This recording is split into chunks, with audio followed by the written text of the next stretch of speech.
welcome to the Daily Grind. My name is Kelly Johnson, your fun and friendly host. We are on episode 25 of season 2, the very best one yet.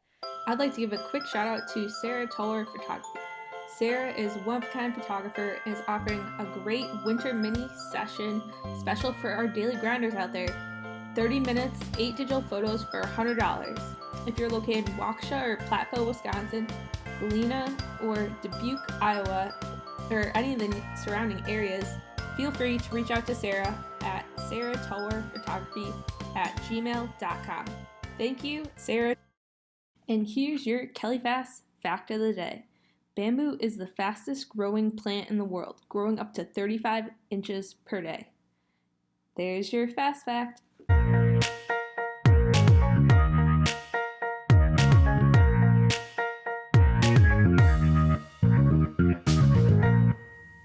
We're going to do a brief introduction to our special guest. I'd like to introduce you all to Melitta Campbell. With over 25 years in business and entrepreneurship in London, Switzerland, she's a business coach for women, also a speaker, author, and host of the Driven Female Entrepreneurial Podcast. She lives and works in Switzerland, so welcome to the show, Melitta. Hi, Kelly. It's great to be here. It's great to have you on the Daily Grind. I'm excited for our listeners to learn more about your story and share it out in the world. So first and foremost, for our listeners that don't know your story already, can you tell us who you are, where you're from, and what you do?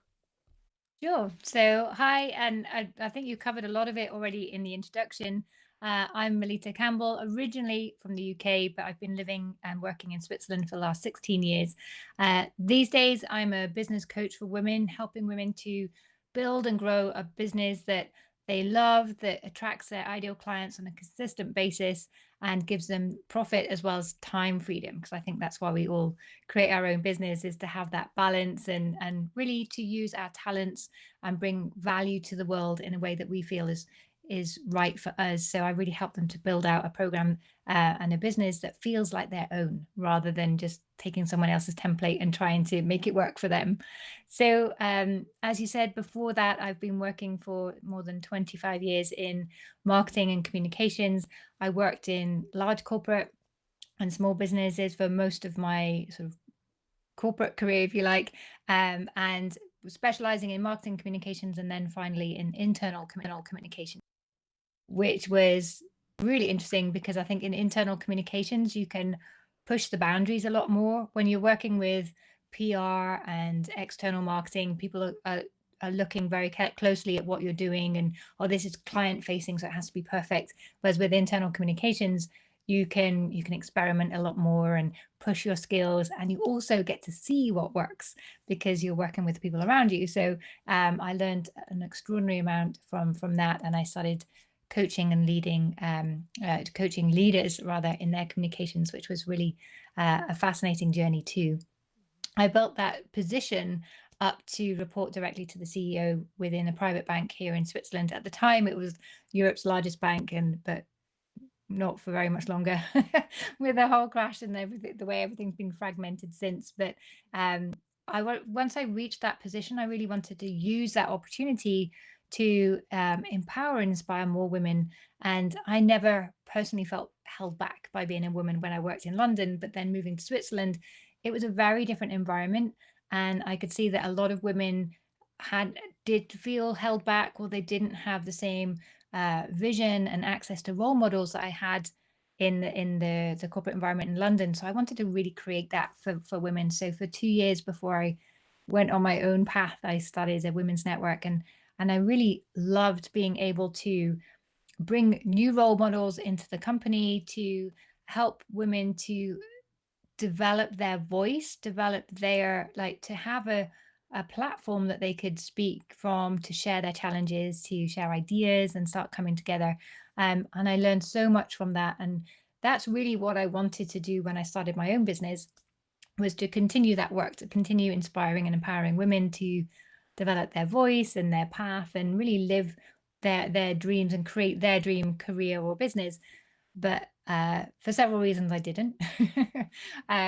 partly I had a 5-month-old baby, so I was working very part-time in the early days and had all of this imposter syndrome that we all have from time to time. So I became a communication consultant, which again I really enjoyed, but there came a point after doing that for about 8 or 9 years where I really felt I want to get back to working with women. And through the work I'd been doing and networking with other business owners, I could see that a lot of women had amazing talents, amazing skills. They got great results for their clients, but they didn't know how to attract more of those clients in. They weren't clear on how to communicate their value, how to build out a business that they were in control of. So I could see that that's exactly where I could do. So then I kind of pivoted or evolved into business coaching, which is where I am today. Really well said. Quite a daily grind you have here, Melitta. Lots of key words that you mentioned in your introduction already, and we're just getting started. Working with small business, communications, internal communications, coaching those leaders, which is awesome. And last but not least, time is valuable. As of us, as true daily grinders out there, we want to try and maximize the most as well as be efficient at what we do in our current job or our current roles. So going back to business, let's rewind just a little bit before you have come to this far in 2020 and all the amazing accomplishments and achievements that we give you so much kudos to on the daily grind. How did you first become interested in business, especially with your background, gaining a business degree from an art school early on, and now you're coaching women in the business setting? I think business has always been an interest of mine, particularly how to make money. I grew up. My parents divorced when I was very young, about 8 years old, and so although my father was very generous, he kept up his payments and more so, it was still a struggle. And I saw my mum struggle. At first, she couldn't work because she had two young kids. She didn't have a network. She'd just moved from back home to a different country, a different community. So she was really starting from scratch. And looking back, I kind of feel, God, if she could have started her own business that would have given her the ability to build her skills, build her confidence, build her network, have something that was her own, that maybe could have helped her. But besides that, it became from a very early age, I wanted to make sure that I was always financially independent. And I remember I had my first job at 12 doing the paper round, which I soon discovered was a lot of effort for absolutely no money whatsoever. And I was also very much into my horses. So I raised a lot of money for horse trade charities, which was perhaps my first business venture, if you like. I used to run colouring competitions in children's magazines, and they had to pay an entrance fee, and then they got rosettes as prizes. But then all that money went to the charity. So I really loved that process. And all the way going through school, I loved art. I really loved painting and expressing myself through my drawings. But I also loved business studies. Started at age 14, I think, and then I moved into economics, which I found fascinating. But I'm dyscalculic, so I can't read numbers and do. But to do economics at university, you have to do a lot of maths, and that was really nothing that I wanted to do at all. I was like, oh, I didn't want to be an artist, but I loved business. So what do I do with that? And then I was really grateful to that a new course had just started doing design management, which brought the two worlds together. And that was just the most amazing experience because I was learning all about business. I was learning about leadership, marketing, finance, all the usual things you do in a business program, but always with an artistic take on that. So all of the projects that we worked on were design related, and it encouraged us a lot to innovate and to never feel that we found the perfect solution, but always look, well, how could this be better? Always be curious. And I think when I went into a corporate setting, when I first finally got a job, that that idea that things could always be different or better or done differently, and to keep my eyes and ears open and look for fresh inspiration, but turn that into a solution, really helped me stand apart. And in all of the companies I've ever worked in, I always ended up reporting directly to the leadership and being present in the board meetings, which to have that exposure from age 21 onwards was really helped me to understand what it takes to succeed in business. And when I moved from smaller businesses into large corporate, that idea of that I'm actually working for a business gave me a lot of insights and set me apart from a lot of other people who had only ever worked in small silos and done perhaps one job, but didn't really have that same appreciation for the fact they're working for a business that's trying to generate profit. And, a lot of the time they missed that. So that also helped me to, even in some of the largest companies, to work my way to the board again. Really well said, Melitta. I really like, again, keywords here early on for our listeners out there. How you differentiate yourself from other people in your industry. I think it's really cool that you combine that problem solving, creativity, that design management, and now you have a really well rounded skill set to share that knowledge with others, as well as help provide results to a team setting early on in your career before you became a business coach. It's kind of cool to see that at a younger age, your experiences have influenced what you do later on in life. Really great insights on, horse training and those coloring competitions. It kind of holds true. Like, oh my gosh, did that paper route early on, and now you're still in that, like, that's what you're passionate about, business. So here we are today on the Daily Grind. It resonates with a lot of our listeners out there, having a passion for some other skill that they did when they were younger, and that influences what they do later on in life, which is great. So really. Yeah, and it's funny looking back and you think, oh yeah, it all makes perfect sense, but it never feels like that in the moment. In the moment, you're always like, oh my gosh, this is so scrappy. What am I doing? What's coming next?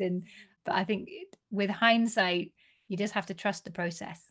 Do your best, keep your eyes and ears open. And my father always gave me the advice, like, whatever decision you make sure it results in choices. So never kind of back yourself into a corner where you only have one way to go.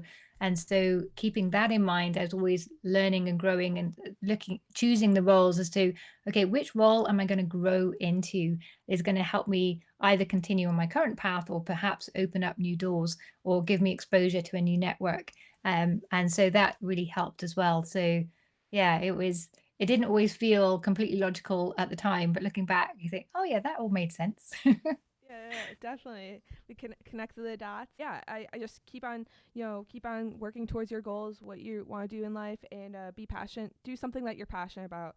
Actually, perfect transition to how did you then further become interested in business coaching? I think you mentioned a little bit earlier on the introduction, but what really kind of drew you to coaching? Yeah, I think it was seeing that other business owners were struggling where in an area where I could really clearly help them, and not just in terms of helping them with their messaging and their marketing and their sales processes and this kind of thing, but because from that very early age, I've worked alongside boards and leaders. I know what it takes to succeed in business and how to link these things clearly to the business strategy so that they're not done in isolation. Everything has a plan behind it. And every single step, every small decision you make is taking you in the right direction, and it's all perfectly planned. And once you have that clarity and everything starts to come together, you find you can save yourself so much time and energy and a lot of wasted money and save yourself a lot of frustration once you just have that clear plan. But it's almost impossible, I think, to do that plan for yourself. It helps so much to have someone else to increase your sphere of possibility, because we tend to think in terms of what our own experience is, whereas when you work with someone else that can help expand that for you and help shine the light on your strengths that perhaps you've missed, or expose you to some of the areas that your blind spots that you've missed, is really really valuable. And I know I've found a lot of value working with business coaches myself, and I think most coaches have a coach because they value coaching. They can see how much it helps them to achieve more and become more than they ever thought possible, but in a very supported way. So you get so much more done, you achieve so much more, have more impact without having to put in more time and effort and energy than you need to. And yeah, having experienced the difference myself, that's an area that I was really interested to move into. And in my first business, the communication consultancy, I didn't have that. And I came very close to burnout because I wasn't being efficient. I was giving everything of myself to my family, which was very young at the time, and to my clients.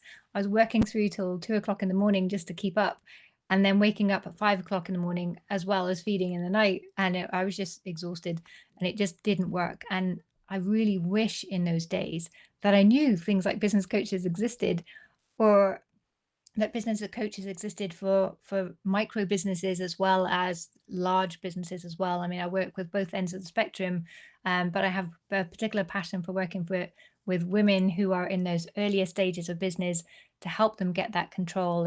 And it's amazing how quickly, with a bit of structure and framework and a more understanding and a clearer and a better mindset, how quickly some of my clients go from making a loss to breaking even to making a profit in just sometimes it is as short as 3 months. It's and to be able to share that with people, it's just the most rewarding thing. That's great. Really well said, Melitta. I really, again, lots of great takeaways on this episode so far. You know, having a bigger impact, you're able to work like one on one with these women, network with a lot of different people, businesses, entrepreneurs out there, which is really important. You're making a difference out in the world, which is great. What was your aha moment, or did you have a particular experience in starting your own brand then? Melitta Campbell, driven female entrepreneurs. um it's such a hard question to answer because there's been so many little things along the way. But I think one thing that from my podcast, so from doing the Driven Female Entrepreneur podcast, and interviewing different successful women every week, there's been one clear element that's come out of all of those interviews, and it's something that I can really relate to. So it's perhaps, again, sometimes it's other people that can highlight something for you more clearly, and it's having the courage to be yourself. So, and actually that's what I was the time in my corporate career when I had that final promotion that took me to the board level.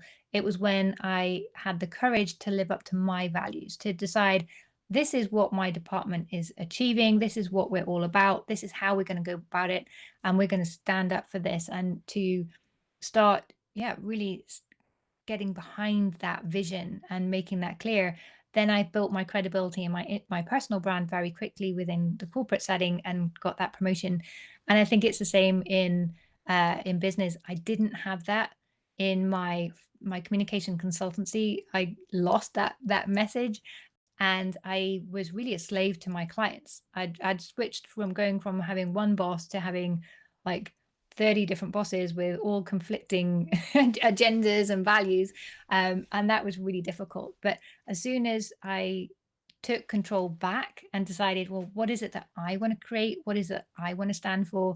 And create my business coaching brand around that, then everything changed. And it's a thing, as I said, that comes out in the podcast. All these women are saying the moment things changed in their business was the moment they decided what it is that they wanted to create, what they stood for, and went for it. So I think that's probably the biggest aha moment, is just have the courage to be yourself. Really well said. I think it fits great with today's episode. Yeah, I think you mentioned hit the nail on the head in regards to, you know, act on that change. Time is now, time is valuable. So having that courage to be yourself and to be open to change and overcome challenges early on, I think that's really important. So yeah, tell us more for our listeners out there on the daily grind about Driven Female Entrepreneurs podcast. Like, what do they expect if they tune into each and every episode?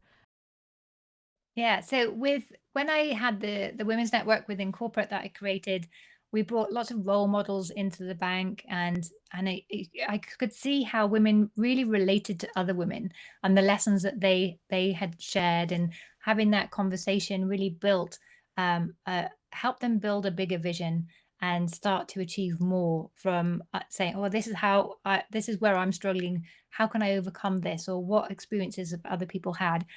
And then I started my own business, and you're like, hang on a minute, where is everyone? You know, there wasn't access to those role models. Can't get my words out.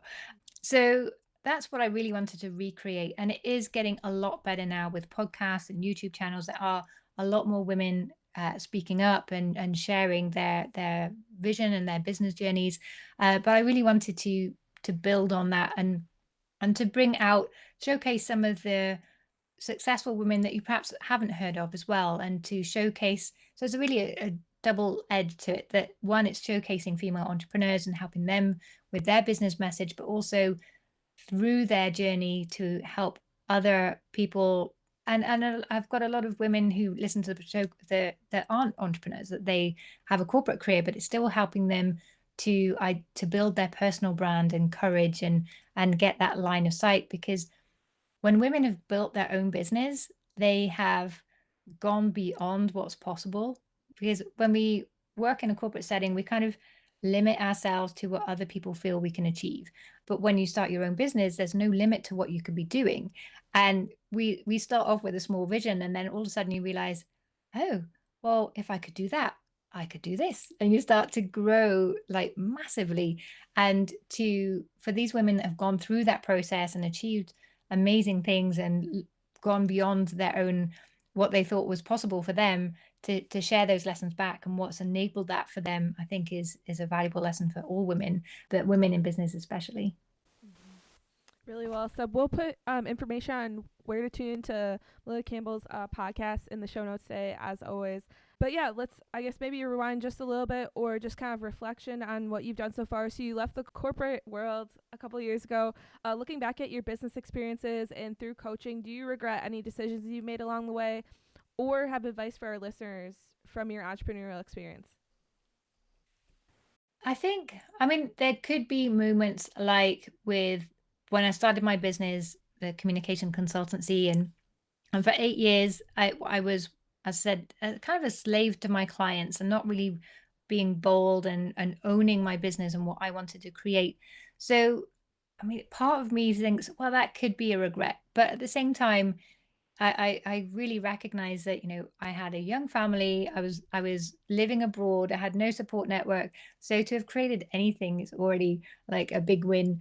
And what I learned from that process, how I learned to from my mistakes, how to be more productive, how to build a business without going completely insane, and how to grow into yourself, find your voice, all of these amazing things on top of my business understanding, I think has really helped me to become the business coach I am today. So I can't really regret it, because I wouldn't have been able to help women to the extent that I can today if I hadn't had those experiences and kind of lived through that and grown through them as well.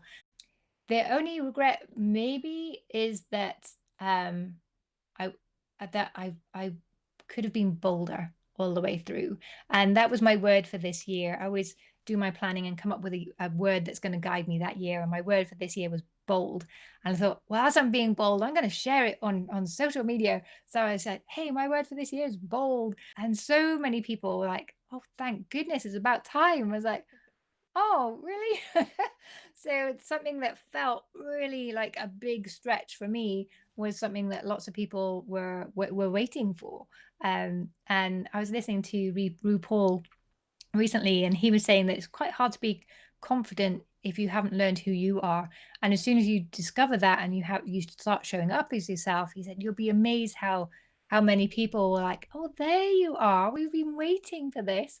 And it really felt like that moment was like, oh, okay, so I can be bold now.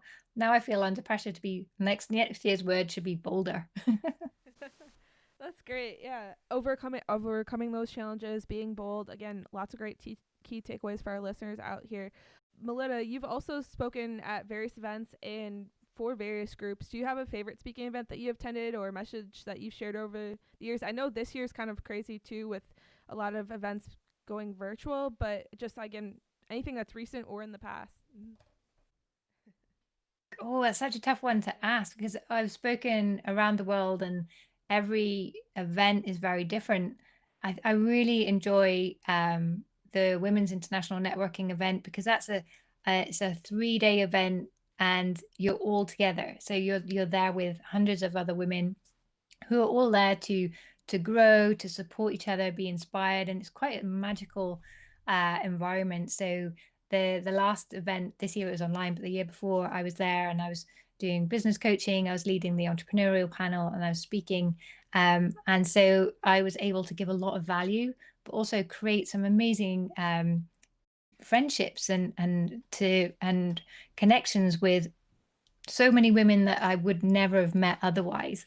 And I think that's one thing I really value about that particular event, is that it attracts such a broad range of women, senior, from junior, from around the world, in all kind of positions. I mean, I was sitting on a table with royalty, with celebrities, with people from the government, with a lady who rescues white lions, a complete mix. I mean, when do you ever have that kind of group of people accessible to like normal women, without being a celebrity yourself? So that's a really great event.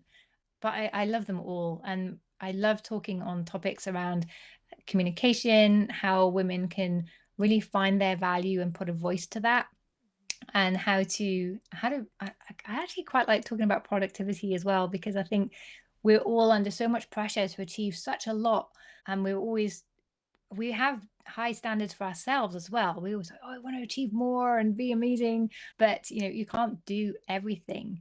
But well, let me rephrase that. You can do it all, just not at the same time. You have to have a structure and processes behind that.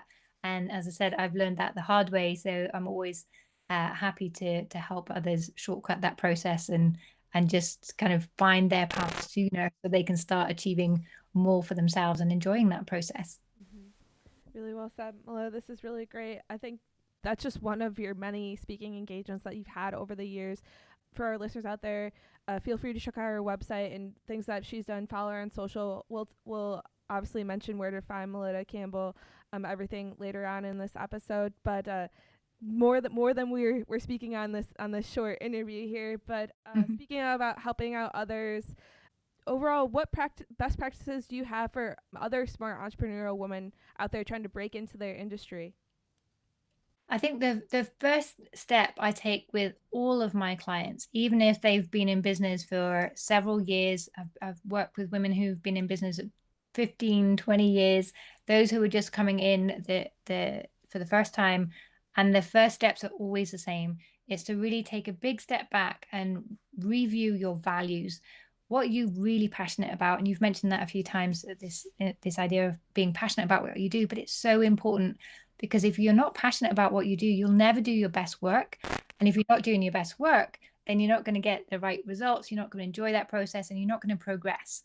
So, I mean, even if you're not someone who feels that they're very ambitious, you still want to enjoy your life, right? So, finding what it is that you're passionate about, I think, is so important. So, understanding that piece first. Who are you? What are you all about? And that can take quite some digging around, and I've got some nice frameworks and processes to help people find that quicker. But it's understanding who you are, so you have that confidence, because confidence is everything. If you don't believe in yourself or your business, and no one else is going to, so that as a first step is really important. But then you really have to understand your audience, and beyond. I was just talking about it on my podcast like an hour ago, how a lot of people think of their audience as, okay, there's women aged between 26 and 42, and they live here and they drive this car, they read this magazine, and that can kind of be helpful. But what's more important is to understand, who are these women, who, or your audience, who you're working with. What are they trying to achieve in their life? What's meaningful for them? What do they value? What are they struggling with that you can help with? And where those two things align, then build out your career or your business or your messaging from there. And once you have that sweet spot, which is where your kind of value proposition, your USP comes in, then if you start from there, it's going to make every decision you make going forward so much easier and so much more aligned with what's important to you and your clients. So it works and it has that impact. I think we can waste a lot of time and energy stabbing around in the dark a little bit, but take the time to understand those two elements about your clients and yourself and where they align, and then build everything from there, and you'll see everything flows so much easier. Hmm. Really well said. You're helping us out in that productivity category. So reviewing our values, focus on things that we're passionate about, being confident in what we do and how we interact with our clients and building those relationships, things like that. So really great best practices for our entrepreneurial women out there, or just entrepreneurs in general, I would say. So, Melo, we talked about your daily schedule. What's on your daily grind in the upcoming months? I guess later at this we're basically to the end of 2020. Yeah, so my focus now is to kind of end the year strong. And I see a lot of business owners are like, oh, it's coming into November, and they start slowing down. And then they kind of come to a gradual stop sort of the second week in December. But if you do that, then it's like if you're pushing a car, it's really hard at first, but once it gets going, it gets that momentum, it's much more easy to keep that going. And it's the same in your business. If you slow down for December and January, then you're going to find it really hard to get your business going again. And I see it every year. People slow down and then they don't get their business up and running till the spring. So it's much more effective to plan your year, plan through. It's like I remember when you're being taught to punch when I was younger, or when you're running and you're having a race, you don't stop at the hand or you don't stop at the finish line. You have to imagine yourself stopping further beyond that. So you have that momentum and you continue going. So don't plan yourself to the end of the year, but plan yourself into spring so that you can plan for your slowdown, give yourself time off. I'm not saying keep grinding all the way through, but that you maintain that momentum so you don't have an uphill struggle at the beginning of next year and see your whole business grind to a halt. So I plan to end my year strong, which is to wrap up everything that I wanted to achieve this year, but also to plan through so that I have a really strong start to next year as well. That's great. Looking forward to your strong start and that power of momentum for this ending off of 2020, Melitta. As we say on the Daily Grind, keep up the grind. So for inspiration and motivation, Melitta, do you have a word of the day to motivate our listeners out there, or even a motivational quote? I think the word or the challenge would have to be bold. And gosh, so many quotes. But I think I would go back to that quote from my father, like, whatever you do, make sure it results in choice. Wonderful. I think that fits perfectly with today's episode. This has been really great for having you on the show. Last but not least, if our listeners have questions, comments, want to get in touch with you, want to listen to your podcast, interact with you after this episode, how can they do so? So actually, when I was trying to find a name for my business coaching, I was trying out all different names, and nothing was quite. I wanted something that was different, that was personal to me as well. And then I was at a dinner table, a dinner party, and someone was saying, "Well, how do I find you?" It's like, "Oh, just type Melitta Campbell into anything. I'm the only one." And then I was like, "Oh, I just called my business Melitta Campbell Coaching." So yeah, if you put Melitta Campbell into anything, you'll find me. Melitta Campbell, it's Melitta with two T's, .com is my website, and you can get everywhere from there. But I'm present in most social media platforms as well. Most active on Facebook and Twitter and LinkedIn. I'm not so present on Instagram, but I have a presence there. So it's pretty easy to find me. Wonderful. We'll put Melitta's contact info in today's show notes. As always, thanks for tuning in today's episode. A big thank you to Melitta for being on the podcast. It's coffee time all the time. Head over to our Instagram on Sundays, where we have our new feature, Sippin' Sundays. Each week, we'll be featuring a new coffee brand and review that flavor based on our Daily Grind podcast scorecard. So head over to Instagram and recommend one of your faves. I'd like to give a quick shout out to our daily grinders listening to us on the pod or have been grinding with us since season 1. Feel free to check out our journey so far and share your feedback with us. Give us a rating and quick review on Apple. Virtual high five to you in advance. To find the Daily Grind, follow us on Instagram at Daily Grind Pod and on Twitter as well. Check our website at www.kjfwi.org. Daily Grind Pod, official podcast of the Kelly Johnson Foundation. Until next time, my name is Kelly Johnson. Have a great day. Thanks, Kelly. It's been great.